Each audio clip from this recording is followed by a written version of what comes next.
The rain-slicked streets of Seattle gleamed under the streetlights, and my heart pounded louder than the thunder overhead.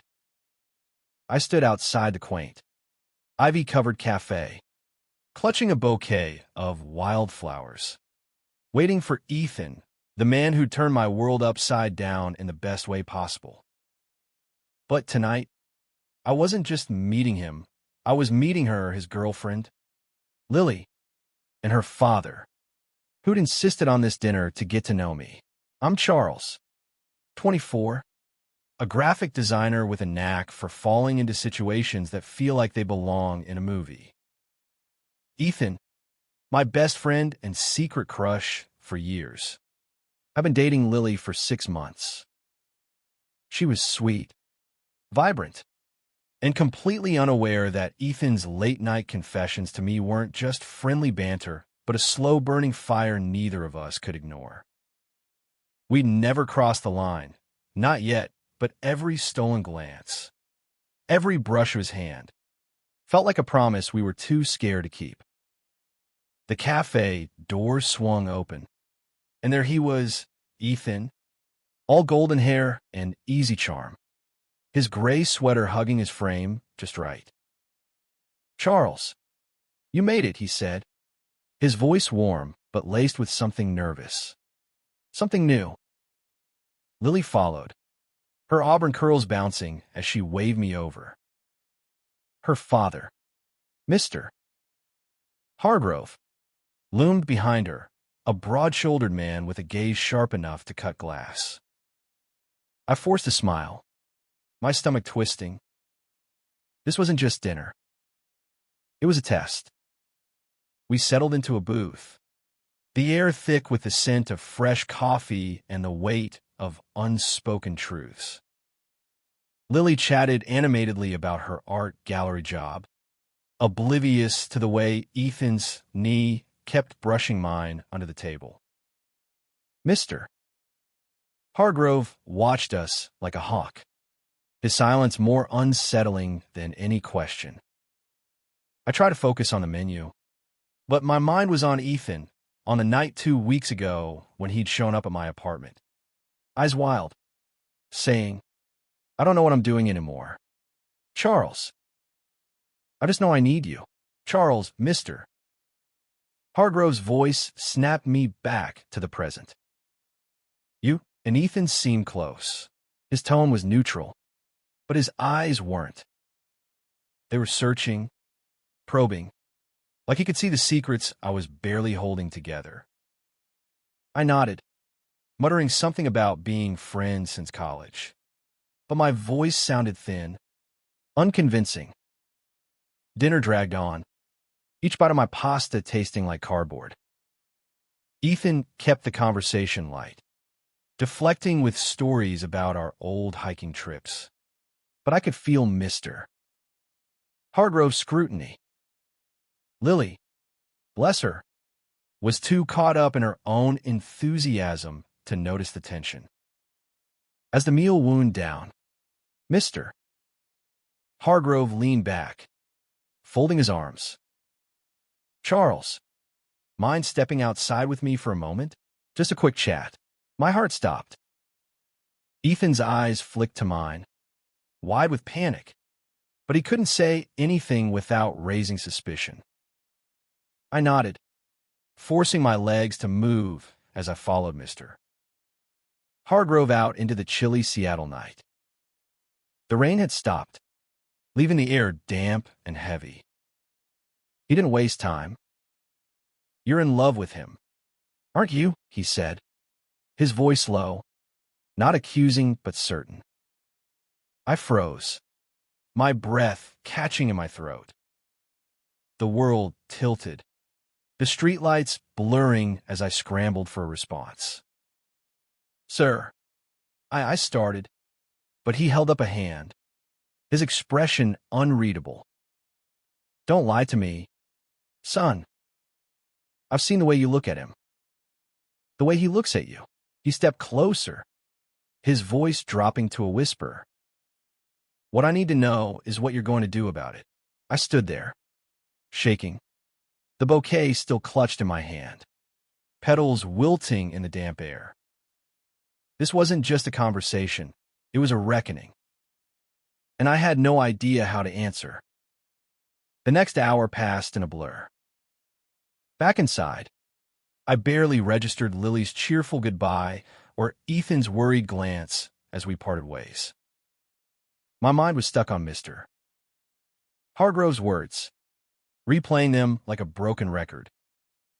He hadn't threatened me, hadn't raised his voice, but his question hung over me like a storm cloud. What was I going to do?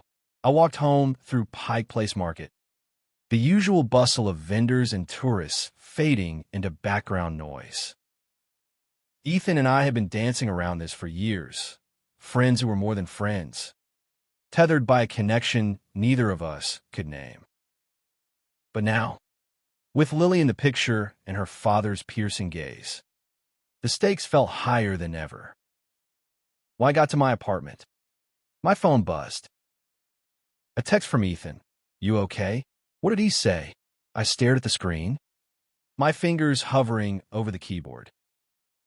I wanted to tell him everything, how his girlfriend's dad had seen right through me, how I was terrified and electrified all at once. But I couldn't. Not yet. Instead, I typed. Just I talk. I'm fine. A lie, but a necessary one. I sank onto my couch. The wildflowers now scattered on the coffee table, their scent filling the room. I thought of Ethan's laugh earlier, the way his eyes crinkled when he looked at me. I thought of Lily, who deserved better than being caught in the crossfire of our unspoken truth. And I thought of Mr. Hargrove, who'd seen it all and hadn't judged me. Not yet. Sleep didn't come easy that night.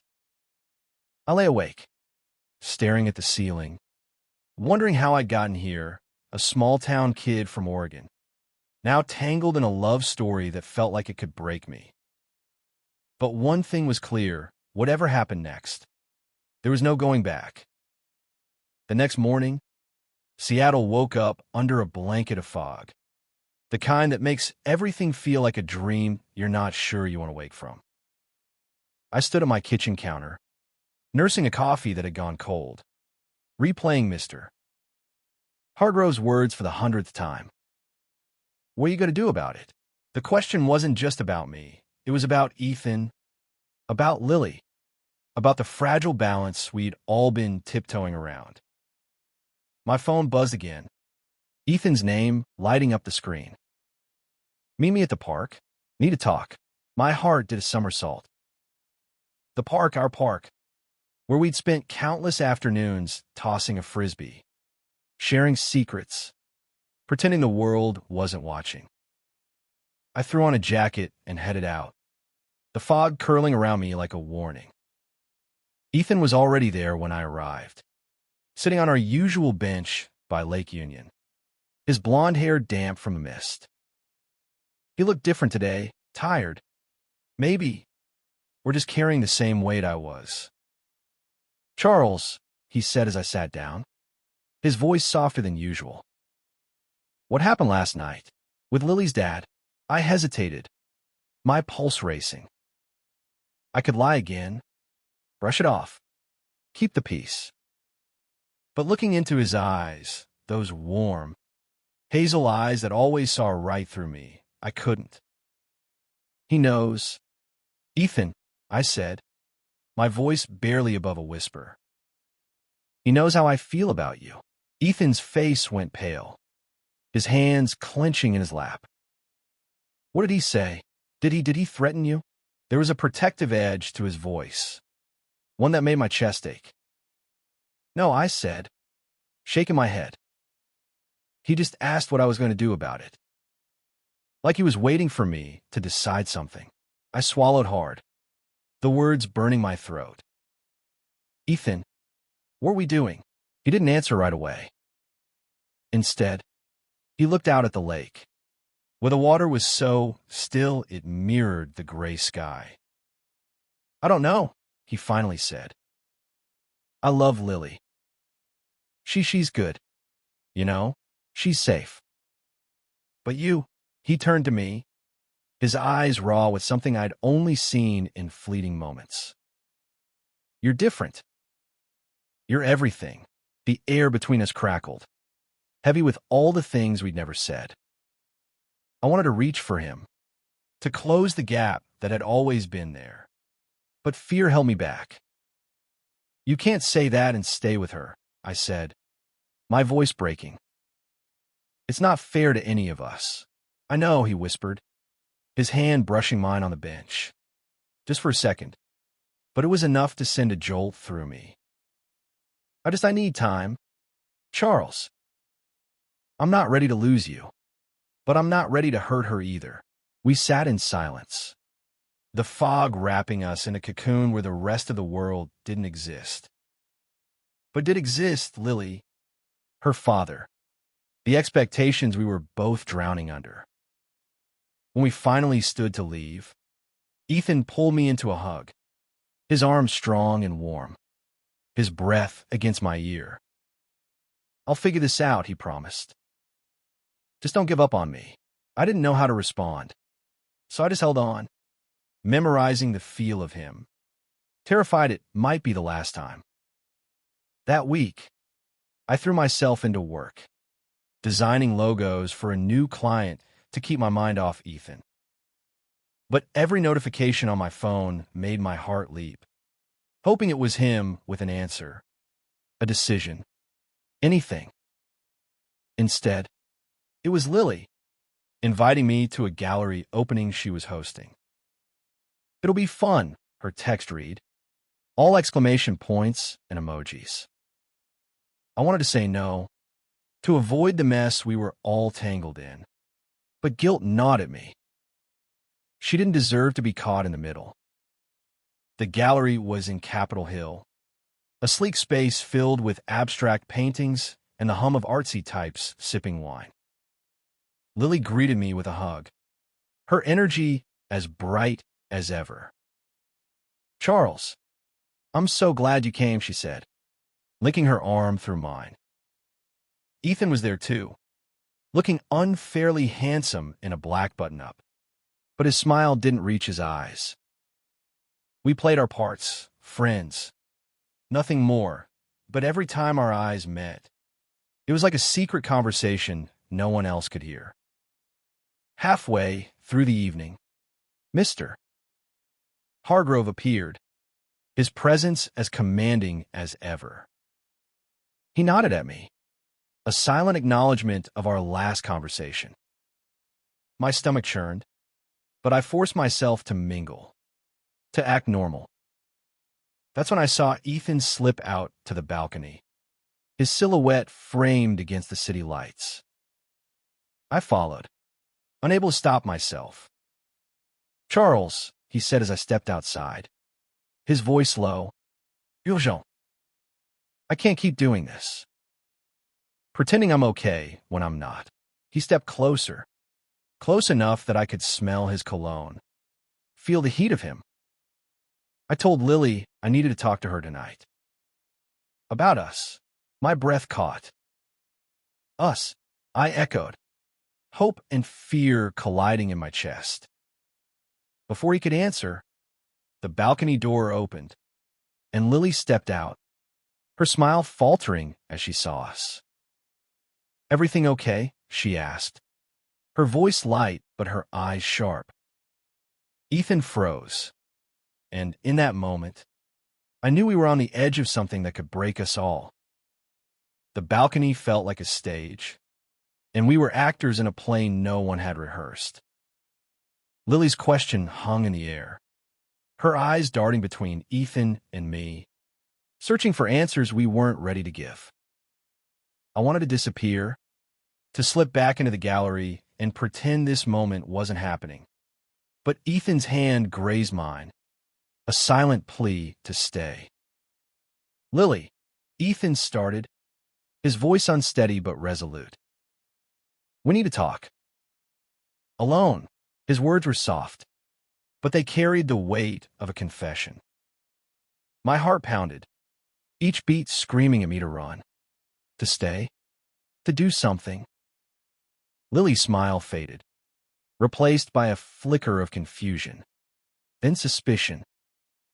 "Okay," she said slowly, glancing at me. "Charles, you don't mind, right?" Her tone was polite, but there was an edge to it, like she was piecing together a puzzle she didn't want to solve. I nodded, muttering something about needing a drink, and slipped back inside, my chest tight with guilt and anticipation. The gallery buzzed around me, but I couldn't focus on the chatter or the art. My mind was out there, with Ethan and Lily, imagining every possible outcome. Would he tell her the truth? Would he back out, choosing the safety of their relationship over the risk of us?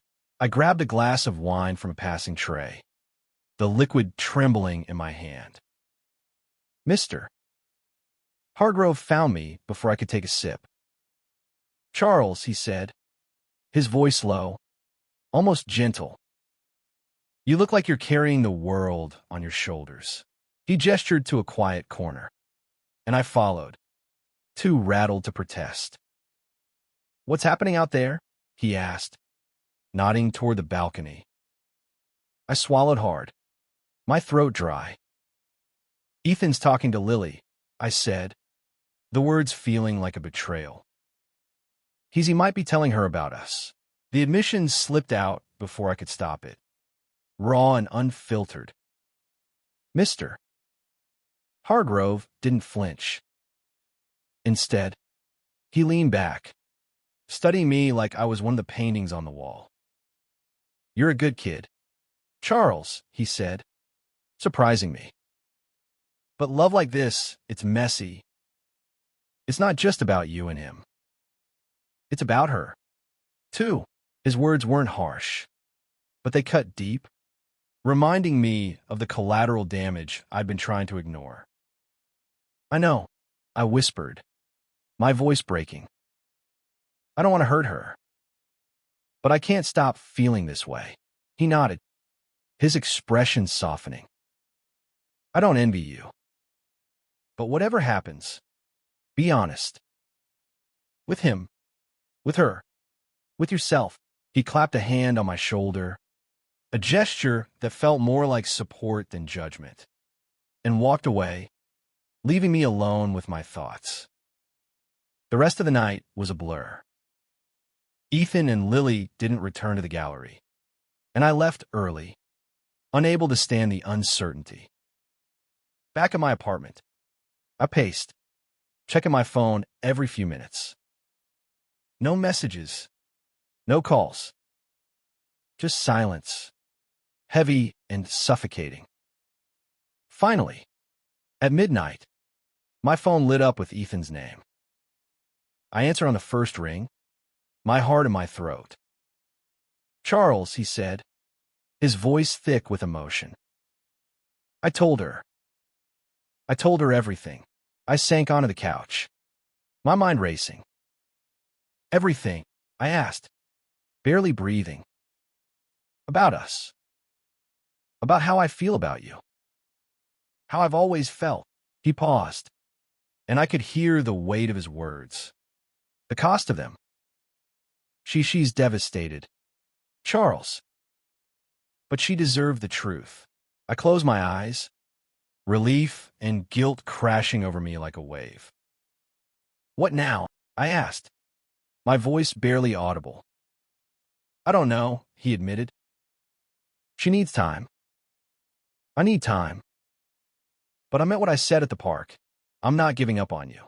We talked for hours, our voices low and raw, laying bare the fears and hopes we'd kept buried for so long. It wasn't a fairy tale moment. It was messy, complicated, real. But for the first time, it felt like we were finally being honest with each other and with ourselves. The next day, I met Ethan at a coffee shop in Fremont, a place we'd always loved for its quirky vibe and strong espresso.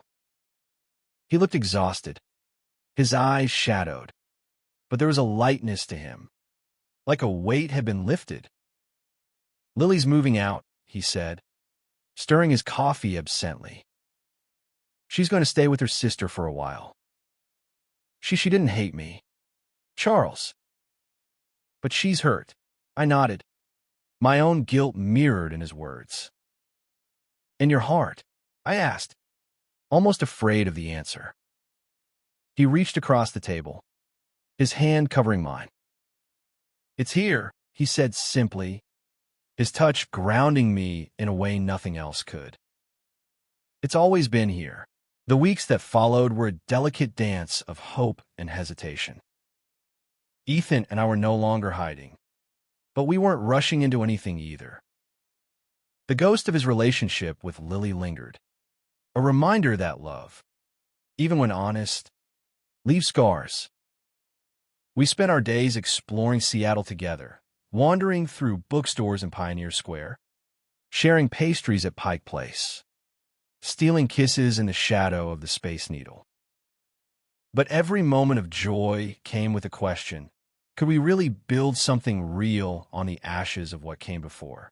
One rainy afternoon, we found ourselves at the Chihuly Garden, surrounded by vibrant glass sculptures that glowed even under the gray sky.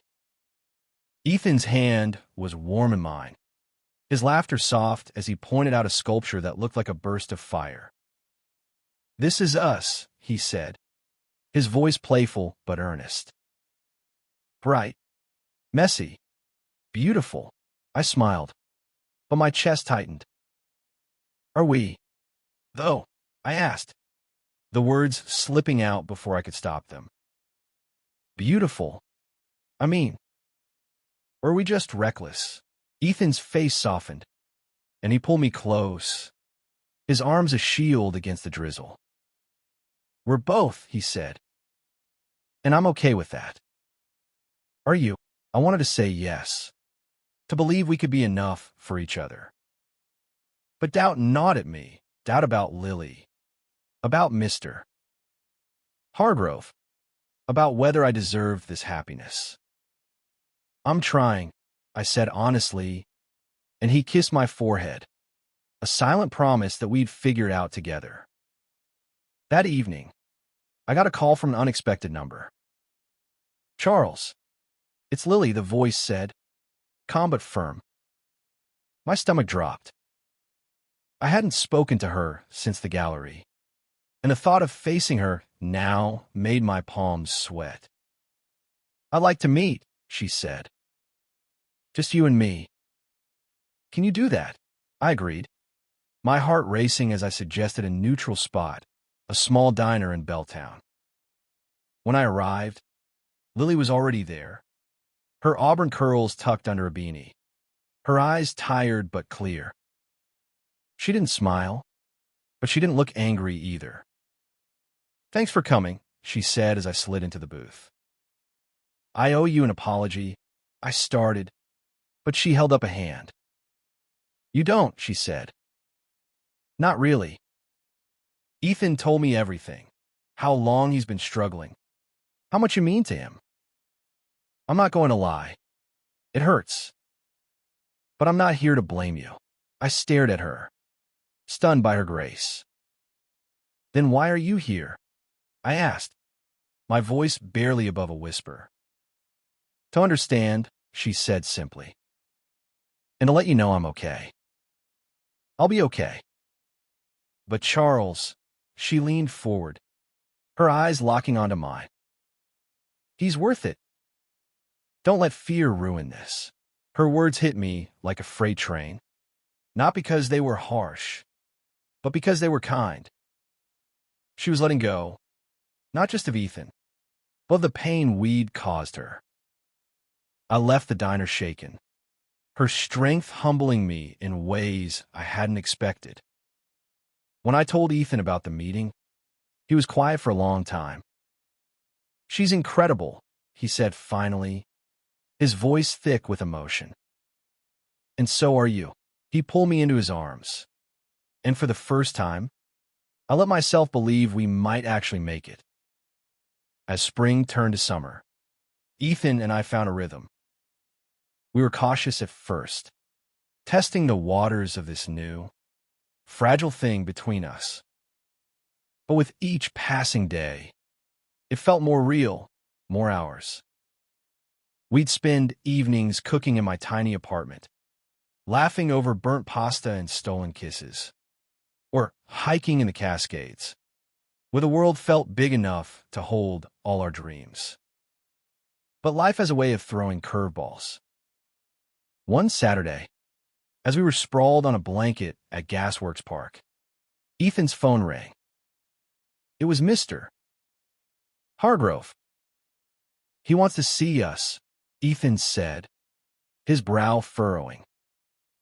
Both of us, my stomach twisted, memories of that rainy night outside the cafe flooding back.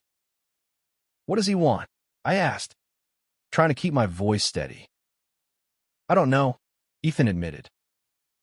But he sounded serious. We met Mr. Hargrove at his office downtown, a sleek space with floor-to-ceiling windows overlooking the Puget Sound. He greeted us warmly, but there was a weight to his presence that made me uneasy. Sit, he said, gesturing to the leather chairs across from his desk. I've been thinking about you two. Ethan reached for my hand, his grip tight. Is this about Lily? He asked, his voice cautious. Mr. Hargrove shook his head. Lily's doing fine. She's strong. This is about you. He leaned forward, his eyes moving between us. I watched you both, how you light up around each other, how you're trying to build something real. But I need to know you're serious.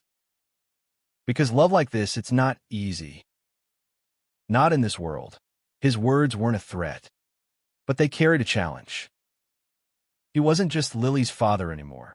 He was a man who'd seen love tested, who knew the cost of authenticity. I'm not here to judge you, he continued. But I am here to make sure you're ready for what comes next. Ethan's hand tightened around mine. We are, he said, his voice steady. I know it's messy, and I know we've hurt people. But I love him. Sir. I'm all in, Mr. Hargrove's gaze softened, and for the first time, I saw something like approval in his eyes. Good, he said. Then don't let anyone, not me, not the world, make you doubt that. We left his office in silence, the weight of his words settling over us. Outside, Ethan pulled me into a hug, his breath warm against my neck. We're going to be okay, he whispered, and for the first time, I believed him. Summer in Seattle was a kaleidoscope of color, bright markets, blooming gardens, and the endless blue of the Sound. Ethan and I were no longer just a possibility. We were real, tangible, alive. But the world doesn't stop testing you just because you've found love. If anything, it tests you harder. One evening, as we walked hand in hand through Fremont, we ran into Lily. She was with a friend, her laughter carrying across the street before she saw us. Her smile faltered, but only for a moment. Hey, she said, approaching us with a warmth that caught me off guard. You guys look happy. Ethan squeezed my hand, his voice soft. We are, he said. Are you? She nodded, her eyes bright but steady. Getting there, she said. I'm starting a new project at the gallery. It's good. There was no bitterness in her voice, only a quiet strength that made me admire her even more. As we parted ways, I felt a weight lift. Lily wasn't just surviving, she was thriving. And in her forgiveness, I found permission to forgive myself. Months later, Ethan and I moved in together, a small apartment overlooking Lake Union. It wasn't perfect, dishes piled up. We argued over whose turn it was to vacuum, but it was ours. One night, as we sat on our tiny balcony, sharing a bottle of wine, Ethan turned to me, his eyes reflecting the city lights. "Charles," he said, his voice soft but certain. "I don't know what the future holds, but I know I want it with you." I leaned in, kissing him under the stars, my heart full in a way I never thought possible. "Mr." Hargrove's words echoed in my mind, not as a warning, but as a reminder. Love like this wasn't easy, but it was worth it. Every messy, beautiful moment. We weren't just a story anymore. We were a life, built on honesty, courage, and the kind of love that shakes you to your core.